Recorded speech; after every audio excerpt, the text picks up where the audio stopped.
2011 Japanese psychological horror ചിത്രമാണ് Tomy unlimited. നൊബൂറു ഇഗുച്ചിക സംവിധാനത്തിലിറങ്ങിയ ഈ ചിത്രം ടോമി ഫിലിം സീരീസിന്റെ 9ാമത്തെ റീബൂട്ടാണ്. ഈ സിനിമയുടെ തുടക്കമെന്ന് പറയുന്നത് ഒരു മാങ്കയെ ഇൻസ്പയർ ചെയ്തിട്ടാണ്. സിനിമയിലേക്ക് കടക്കുന്നതിന് മുമ്പ് പ്രഗ്നന്റ് ആയിട്ടുള്ള സ്ത്രീകളോ 18 വയസ്സിൽ താഴെയുള്ള കുട്ടികളോ ഈ ചിത്രം കാണാതിരിക്കുക. കാരണം ഇതിനകത്ത് ഒരുപാട് ഹൊറർ എലമെന്റ്സ് ഉണ്ടാകും.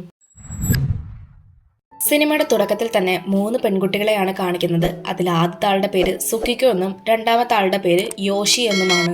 സുക്കിക്കോയ്ക്ക് ഫോട്ടോസ് എടുക്കുന്നത് വളരെ ഇഷ്ടമുള്ള ഒരു കാര്യമാണ്. സ്കൂളിൽ വരുമ്പോഴും സുക്കിക്കോ തന്റെ ക്യാമറയും എടുത്തുകൊണ്ടാണ് വരുന്നത്. ക്ലാസ് കഴിഞ്ഞ് സുക്കിക്കോ ഫോട്ടോസ് എടുത്തുകൊണ്ട് നിൽക്കുമ്പോഴാണ് അവിടേക്ക് യോഷി വന്ന് എടി വീട്ടിലേക്ക് പോകാമെന്ന് പറഞ്ഞ് വിളിക്കുന്നത്. ഇതേ സമയം സുക്കിക്കോയുടെ സ്റ്റെപ്പ് സിസ്റ്ററായ ടോമിയെ നമ്മളെ കാണിക്കുന്നുണ്ട്. ടോമി തന്റെ കൂടെ പഠിക്കുന്ന ടോഷിയോ എന്ന് പറയുന്ന ഒരു പയ്യനോട് സംസാരിച്ചുകൊണ്ടിരിക്കുകയാണ്. ഇത് കാണുമ്പോൾ സുക്കിക്കോയ്ക്ക് ടോമിയോട് ജലസ് തോന്നും, അതായത് കുശുമ്പ് തോന്നും. കാരണം എന്തെന്നാൽ സുക്കിക്കോയ്ക്ക് ടോഷിയോട് ഒരു ക്രഷ് ഉണ്ട്. ഇനി എങ്ങാനും ടോമി അവനെ വളച്ചെടുക്കുമോ എന്നുള്ള ഒരു കുശുമ്പും അസൂയയും ഒക്കെയാണ് സുക്കിക്കോയ്ക്ക് ഉണ്ടായിരുന്നത്. പിന്നീട് ടോമിയും അവർക്ക് രണ്ടുപേരുടെ അടുത്തേക്ക് വരും. ശേഷം സുക്കിക്കോയോട് ചോദിക്കുന്നുണ്ട്, നിനക്ക് എന്നോട് അസൂയല്ലേ എന്ന്. ടോമി ഇവിടെ ഉദ്ദേശിച്ചത് ടോഷിയുടെ കാര്യം തന്നെയാണ്. പക്ഷെ ഇത് കേൾക്കുന്ന സുക്കിക്കോ, ഹേ നീ എന്തായി പറയുന്നേ, എനിക്ക് അങ്ങനെ ഒന്നുമില്ല, ഞാൻ എന്തിനാ നിന്നോട് അസൂയപ്പെടണം എന്നൊക്കെ ചോദിക്കും. ഇവരിങ്ങനെ സംസാരിച്ചുകൊണ്ടിരിക്കുമ്പോഴാണ് അവിടെ ഉണ്ടായിരുന്ന ഒരു ബിൽഡിങ്ങിന്റെ മുകളിലെ അയൺ റോഡ് നമ്മുടെ ടോമിയുടെ മുകളിൽ വീണ് അവള് മരിക്കുന്നത്. ഇതെല്ലാം സംഭവിച്ചു കഴിഞ്ഞ് ഇപ്പൊ 1 വർഷമായിരിക്കുകയാണ്.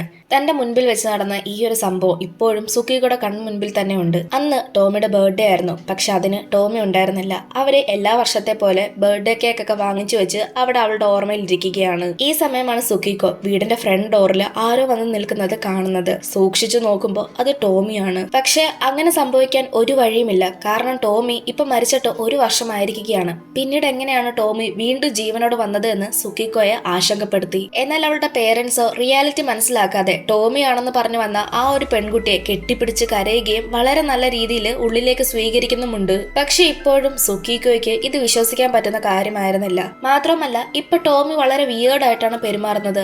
പിറ്റേ ദിവസം രാവിലെ സുക്കിക്കോ വന്ന് നോക്കുമ്പോൾ കാണുന്നത് ടോമിയുടെ മുടി അവളുടെ അച്ഛൻ മണപ്പിച്ചുകൊണ്ടിരിക്കുന്നതാണ്. അതായത് സ്മെല്ല് ചെയ്യുന്നു. നിങ്ങൾ എന്താണ് കാണിക്കുന്നത് എന്ന് സുക്കിക്കോ ചോദിക്കുമ്പോൾ അയാൾ പറയുന്നത്, ഞാൻ എന്റെ മകളെ ഒരുപാട് മിസ് ചെയ്തു എന്നാണ്. അദ്ദേഹത്തിന്റെ പെരുമാറ്റം വളരെ വിയേർഡ് ആയിട്ടായിരുന്നു ഉണ്ടായിരുന്നത്. ഇത് കാണുന്ന സുക്കിക്കോയ്ക്ക് എന്തൊക്കെയോ ഒരു പന്തികേട് തോന്നും. ഇതെല്ലാം കണ്ട് മടുത്ത് സുക്കിക്കോ വീടിന്റെ വെളിയിലേക്ക് വന്നപ്പോ അവളുടെ അമ്മ അവളുടെ ഫോട്ടോസ് എല്ലാം എടുത്ത് കത്തിക്കുന്നു. അതായത് സുക്കിക്കോയുടെ ഫോട്ടോസ് ഒക്കെ കത്തിക്കുന്നു. നിങ്ങൾ എന്തിനാണ് ഇങ്ങനെ ചെയ്യുന്നത് എന്ന് ചോദിക്കുമ്പോൾ അവളുടെ അമ്മ പറയുന്നത്, എന്നോട് ഇത് ചെയ്യാൻ ടോമിയാണ് പറഞ്ഞത് എന്ന് പറയും. അങ്ങനെ അവസാനം ഒരു ഫോട്ടോ മാത്രം അവശേഷിക്കും. ആ ഫോട്ടോ കത്തിക്കാതിരിക്കാൻ സുക്കിക്കോ അത് എടുത്തുകൊണ്ട് പോകാൻ നോക്കുമ്പോൾ അവിടേക്ക് ടോമി വരും. പിന്നെ ടോമിയും സുക്കിക്കോയും ആ ഫോട്ടോയ്ക്ക് വേണ്ടി അടിയുണ്ടാക്കും. ഈ പിടിച്ചുവലിയുടെ ഇടയിൽ ടോമി പുറമോട്ട് ചെന്ന് മാറി വീഴും. ഇത് കാണുന്ന ടോമിയുടെ അച്ഛന്, അതായത് സുക്കിക്കോയുടെയും ടോമിയുടെ അച്ഛന് നല്ല ദേഷ്യം വരും. എന്നിട്ട് ടോമി ഇങ്ങനെ ചെയ്തതിന് സുക്കിക്കോയെ പിടിച്ച് അയാൾ അടിക്കും. ടോമി അവളെ ഒന്നും ചെയ്യണ്ട എന്ന് പറയുന്നത് വരെ അയാൾ അവളെ ഉപദ്രവിക്കും. വൈകുന്നേരമായിരിക്കുകയാണ്. സുക്കിക്കോ കുളിക്കാൻ കയറുമ്പോൾ അവിടേക്ക് ടോമിയും വരും. സുക്കിക്കോ ടോമിയോട്, നിനക്ക് സംഭവിച്ചത് ഓർക്കുമ്പോൾ എനിക്കിപ്പോഴും നല്ല വിഷമമുണ്ടെന്ന് പറയും. സുക്കിക്കോ ഇങ്ങനെ പറഞ്ഞപ്പോ തന്നെ ബാത്റൂമിലെ ലൈറ്റ് എല്ലാം പെട്ടെന്ന് ഓഫ് ആയി പോകും. ഈ സമയം ടോമി സുക്കിക്കോയുടെ അടുത്തേക്ക് വന്ന് അവളെ കിസ് ചെയ്യും. ഇത് കാണുന്ന സുക്കിക്കോ അവളെ തള്ളി മാറ്റും. ശേഷം ടോമി അന്ന് തന്റെ ശരീരത്ത് വീണ് അയൺ റോഡ് വീണ് ഉണ്ടായ മുറിവ് കാണിച്ചു കൊടുക്കും. ആ മുറിവിൽ നിന്ന് പെട്ടെന്നൊരു രൂപം ഉണ്ടാകും. ആ രൂപം സംസാരിക്കുന്നുമുണ്ട്. ഇത് കാണുന്ന സുക്കിക്കോ പേടിച്ച് അവിടെ നിന്ന് ഇറങ്ങിപ്പോകും. ശേഷം തന്റെ അമ്മയോടും അച്ഛനോടും ഈ കാര്യം പറയും. പക്ഷെ അവരിതൊന്നും വിശ്വസിക്കാൻ തയ്യാറായിരുന്നില്ല. കാരണം അവര് ടോമി പറയുന്നത് മാത്രമേ കേൾക്കുകയുള്ളൂ. ഇതേ സമയം അവിടേക്ക് ടോമി ഇറങ്ങി വരും. എന്നിട്ട് പറയും, ഇവൾക്ക് ഞാൻ വന്നത് ഇഷ്ടമായിട്ടില്ല, അതുകൊണ്ട് ഇപ്പൊ തന്നെ ഞാൻ ഈ വീട്ടിൽ നിന്ന് പോവാ എന്ന് പറഞ്ഞ് അവളുടെ സാധനങ്ങളൊക്കെ എടുത്തുകൊണ്ട് വീട്ടിൽ നിന്ന് പോകാൻ നോക്കും. ടോമിയുടെ അച്ഛനും അമ്മയും അവൾ അവിടുന്ന് പോകുന്നതിൽ നിന്ന് തടയാൻ ശ്രമിക്കുന്നുണ്ട്. പക്ഷെ എന്നാലും അവൾ ആ വീട് വിട്ട് പോകാൻ തുടങ്ങും. ഇത് കണ്ട് ദേഷ്യം വന്ന അവളുടെ അച്ഛൻ ഒരു കത്തി ഉപയോഗിച്ച് ടോമിയെ കൊല്ലും. പിന്നീട് അവർ രണ്ടാളും, അതായത് ടോമിയുടെ അച്ഛനും അമ്മയും അവളെ ബാത്റൂമിനുള്ളിൽ ഡിസ്പോസ് ചെയ്യാമെന്ന് വിചാരിക്കും. ഇതെല്ലാം കണ്ട് അന്തം വിട്ടു നിൽക്കുകയാണ് സുക്കുക്കോ. കാരണം ആദ്യം മരിച്ചുപോയ ടോമി തിരിച്ചു വന്നു. ഇപ്പൊ തന്റെ അച്ഛനും അമ്മയും ചെയ്യുന്ന ഇക്കാര്യങ്ങള് ഇവർക്കെല്ലാം ഭ്രാന്തായെന്നുള്ള രീതിയിലാണ് സുക്കുക്കോ നിൽക്കുന്നത്. ഇങ്ങനെ ഇതെല്ലാം കണ്ടുകൊണ്ട് നിൽക്കുന്ന സമയത്താണ് സുക്കുക്കോ ടോമിയുടെ കണ്ണ് ശ്രദ്ധിക്കുന്നത്. പിറ്റേന്ന് രാവിലെ ആയിരിക്കുകയാണ്. സുക്കിക്കോയുടെ അമ്മ അവൾക്ക് വേണ്ടിയിട്ടുള്ള ഫുഡ് തയ്യാറാക്കുന്നു. ഈ സമയമാണ് ഫുഡിനകത്തേക്ക് ഒരു ഫ്ലഷ് വീഴുന്നത്. അത് ടോമിയുടേതാണ്. അത് ആ സ്ത്രീ കണ്ടിട്ടുണ്ടായിരുന്നില്ല. സ്കൂളിലെത്തിയപ്പോ യോഷി സുക്കിക്കോട്, നിനക്ക് എന്ത് പറ്റി, നീ വല്ലാണ്ടിരിക്കുന്ന എന്താ എന്നെല്ലാം ചോദിക്കും. കാരണം ഇന്നലെ വീട്ടിൽ നടന്ന ആ ഒരു സംഭവത്തിന്റെ എല്ലാം അവളുടെ മുഖത്ത് കാണാനുണ്ടായിരുന്നു. പക്ഷെ ഇതിന് മറുപടിയായിട്ട് സുക്കിക്കോ ഒന്നുമില്ല എന്ന് പറയും. ഇപ്പോ ക്ലാസ് ടൈം ആയിരിക്കുകയാണ്. ക്ലാസ്സിലേക്ക് മിസ് വന്നിരിക്കുന്നു. എന്നാൽ അത് ടോമി ആയിരുന്നു. അതായത് അവിടെ മിസ്സായിട്ട് ഇപ്പൊ വന്നു നിൽക്കുന്നത് ടോമിയാണ്. അതായത് സുക്കിക്കോയ്ക്ക് ഇപ്പൊ എവിടെയെല്ലാം നോക്കുന്നോ അവിടെയെല്ലാം ടോമിയെ തന്നെയാണ് കാണുന്നത്. ഇക്കാര്യം കാര്യം സുക്കിക്കോ യോഷിയോടും പറയും. പക്ഷെ യോഷിക്ക് ഇപ്പോഴും ടോമിയാണ് അത് എന്നുള്ളത് മനസ്സിലാക്കാൻ സാധിച്ചിട്ടില്ല. അതിന്റെ അർത്ഥം സുക്കിക്കോയ്ക്ക് മാത്രമാണ് ടോമിയെ കാണാൻ സാധിക്കുന്നത്. പിന്നീട് സുക്കിക്കോ യോഷിയുടെ ലഞ്ച് ബോക്സ് തുറന്നു നോക്കുന്ന സമയത്ത് അതിനകത്ത് ടോമിയുടെ തലയാണ് കാണുന്നത്. അതായത് ഫുഡിൽ വരെ അവൾക്ക് ടോമിയെ കാണാൻ പറ്റുന്നുണ്ട്. ഇത് കണ്ട് പേടിച്ച് അവൾ ആ ഫുഡ് എടുത്ത് കളയും. ഈ സമയമാണ് യോഷി അവിടേക്ക് വരുന്നത്. ശേഷം അവൾ എന്തിനാണ് ആ ഫുഡ് എടുത്ത് കളഞ്ഞത് എന്നറിയാൻ വേണ്ടി അത് ചെന്ന് തുറന്നു നോക്കും. അന്നേരം അവളും കാണുന്നത് ഈ സെയിം കാര്യമാണ്. അങ്ങനെ ടോമി യോഷിയെ കൊല്ലും. മറുവശത്ത് നമ്മളെ സുക്കിക്കോയുടെ അച്ഛനെയാണ് കാണിക്കുന്നത്. അതായത് ടോമിയുടെ അച്ഛനെയാണ് കാണിക്കുന്നത്. ടോമിയെ അവർ ഡിസ്പോസ് ചെയ്ത് അവളുടെ ഹെഡ് മാത്രം ഒരു വേസ്റ്റ് ബിന്നിലാണ് ഇട്ടിട്ടുണ്ടായിരുന്നത്.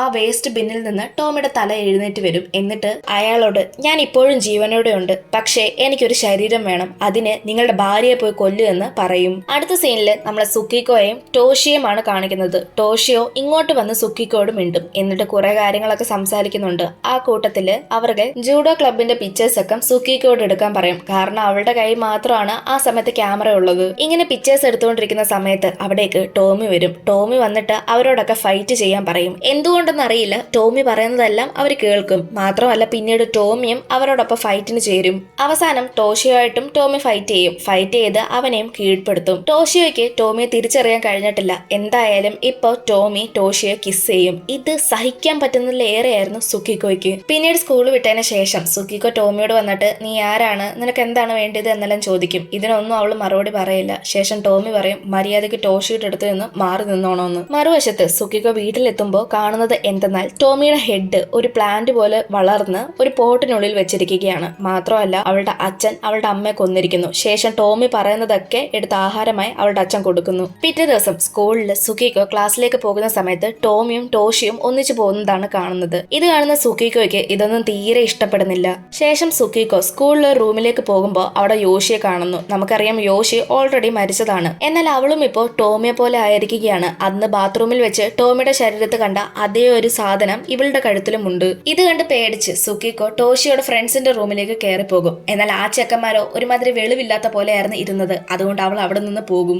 സുക്കിക്കോ പോയ പുറകില് യോഷി ആ റൂമിലേക്ക് വരും. കാരണം യോഷി സുക്കിക്കോയെ അന്വേഷിച്ചു വന്നതാണ്. എന്നാൽ യോഷിയുടെ ശരീരത്തുള്ള ആ ഒരു ജീവിയെ കണ്ടിട്ട് ഈ ചെക്കന്മാര് അവളെ കൊല്ലാമെന്ന് വിചാരിക്കും. അങ്ങനെ അവരത് ചെയ്യും. സുക്കിക്കോ അവിടെ നിന്ന് ഓടി ഓടി അടുത്ത റൂമിലേക്ക് കയറി ചെല്ലുമ്പോ അവിടെ ടോഷിയോ ടോമിയെ കൊല്ലുന്നു. എന്നാൽ ടോമി ഏതാനും നിമിഷങ്ങൾക്കുള്ളിൽ തന്നെ വീണ്ടും മനുഷ്യരൂപമായി മാറുന്നു. മനുഷ്യരൂപമായി മാറിയ ടോമിയെ ടോഷിയോ കിസ് ചെയ്യുന്നു. മറുവശത്ത് യോഷി മരിച്ചിട്ട് വീണ്ടും ജീവനോട് വരുന്നതാണ് കാണിക്കുന്നത്. അവളുടെ കഴുത്തിന്റെ ഭാഗത്ത് ഇപ്പൊ ആ ഒരു ജീവി മാത്രമേ ഉള്ളൂ. ഇതേ സമയം ടോമിയും ടോഷിയോയും കാട്ടിക്കൂട്ടുന്നത് കണ്ട് സഹികെട്ട സുക്കിക്കോ അവരെ രണ്ടുപേരും കൊല്ലും. ഒരു പ്രശ്നം കഴിഞ്ഞാൽ അടുത്ത പ്രശ്നം. സുക്കിക്കോ ആ റൂമിൽ നിന്ന് പുറത്തേക്ക് ഇറങ്ങുമ്പോൾ യോഷിയുടെ തലയില്ലാത്ത ശരീരം അവളുടെ പുറകെ തന്നെ ഓടി ഓടി വരും.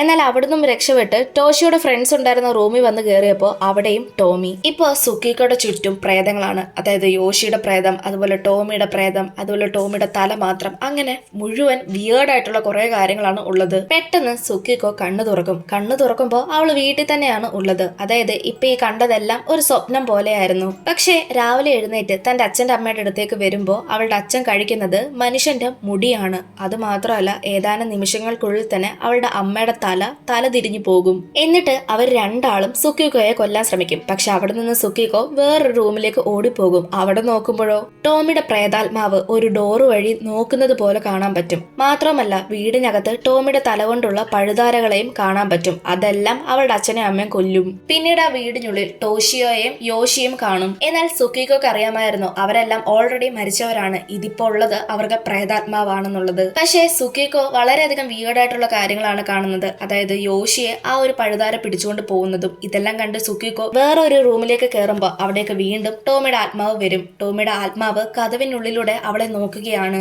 അവള് തന്റെ ക്യാമറ ഉപയോഗിച്ച് അതിൽ നിന്ന് ഫ്ലാഷ് അടിക്കും. അപ്പോ ടോമി തൽക്കാലത്തേക്ക് പോകും. കാരണം ടോമിക്ക് ഫോട്ടോസ് എടുക്കുന്നതൊന്നും ഇഷ്ടമല്ല. അങ്ങനെ സുക്കിക്കോ ടോമിയുടെ മുന്നിൽ വഴങ്ങിക്കൊടുക്കും. കാരണം അവൾക്ക് എങ്ങോട്ടും ഓടി രക്ഷപ്പെടാൻ സാധിക്കില്ല. കുറച്ച് ദിവസങ്ങൾക്ക് ശേഷം സുക്കിക്കോ വീടിന് വെളിയിലേക്ക് പോകുന്നു. എവിടേക്കൊക്കെ അവൾ നോക്കുന്നു അവിടെയെല്ലാം ടോമിയാണ് ഉള്ളത്. ഇങ്ങനെ ഇരിക്കെയാണ് ഒരു ദിവസം സുക്കി സുക്കിക്കോയോട് ഒരു ചെക്കൻ വന്ന് എൻ്റെ കൂടെ ഒരിടം വരെ പോകാൻ വരുന്നു എന്ന് ചോദിക്കുന്നത്. അവളും പോകാൻ സമ്മതിക്കും. എന്നാൽ ശരിക്കും അവൻ അവളെ അവിടെ കൊണ്ടുപോയി കൊല്ലുകയാണ് ചെയ്യുന്നത്. അവിടെ സുക്കിക്കോയുടെ മുൻപിൽ ഒരു കണ്ണാടി ഉണ്ട്. ആ കണ്ണാടിയിലെ രൂപത്തിനുള്ളിൽ സുക്കിക്കോയ്ക്ക് പകരം ടോമിയാണ് കാണുന്നത്. ഇത് കണ്ട് അവർ രണ്ടാളും പരസ്പരം അങ്ങോട്ടും ഇങ്ങോട്ടും ഭ്രാന്തമായി ചിരിക്കുന്നത് കാണിച്ചുകൊണ്ടാണ് ഈ ഒരു സിനിമ തീരുന്നത്. ഇനി ശരിക്കും ഈ സിനിമയിൽ എന്താണ് നടക്കുന്നതെന്ന് നമുക്ക് പറയാം. അന്ന് ആ ഒരു അപകടത്തിൽ ടോമി ശരിക്കും മരിച്ചിട്ടുണ്ടായിരുന്നു. അതായത് അന്ന് ആ ആക്സിഡന്റിൽ. പക്ഷെ അവളുടെ 18ാം പിറന്നാളിന് അവൾ തിരിച്ച് ജീവനോടെ വരുന്നുണ്ടായിരുന്നു. എന്നാൽ അവൾ ജീവനോടെ ഒന്നും വന്നേ അല്ല, ശരിക്കും അതൊരു പ്രേതാത്മാവായിരുന്നു. സുസുക്കോയ്ക്ക് എപ്പോഴും ടോമിയോട് ഒരു ജലസ് ഫീലിംഗ് ആയിരുന്നു. അതുകൊണ്ട് ടോമി മരിച്ചതിന് ശേഷം സുസുക്കോ സന്തോഷമായിട്ട് ഇരിക്കാതിരിക്കാൻ വേണ്ടിയിട്ടായിരിക്കാം അവളുടെ ചുറ്റുമുള്ളവരെ അവൾ കൊല്ലുന്നത്, അതായത് ടോമി കൊല്ലുന്നത്. എന്തായാലും നിങ്ങൾക്ക് ഈ സിനിമ കണ്ടപ്പോൾ എന്താണ് തോന്നുന്നത് എന്നുള്ളത് ജസ്റ്റ് കമന്റായി രേഖപ്പെടുത്തുക. സിനിമയിലെ കുറെ അധികം കാര്യങ്ങൾ നമ്മൾ ഉൾക്കൊള്ളിച്ചിട്ടില്ല. ഈ ഒരു മൂവി ഫുള്ള് നിങ്ങൾക്ക് കാണണമെന്നുണ്ടെങ്കിൽ യൂട്യൂബിൽ തന്നെ അവൈലബിൾ ആണ്. ജസ്റ്റ് മൂവിയുടെ ടൈറ്റിൽ സെർച്ച് ചെയ്ത് നോക്കിയാൽ മാത്രം മതി. ഈ വീഡിയോയെ പറ്റിയുള്ള അഭിപ്രായങ്ങളൊക്കെ നിങ്ങൾ കമന്റായി രേഖപ്പെടുത്തുക. ഇനി മറ്റൊരു വീഡിയോ ആയിട്ട് നമുക്ക് വീണ്ടും കാണാം.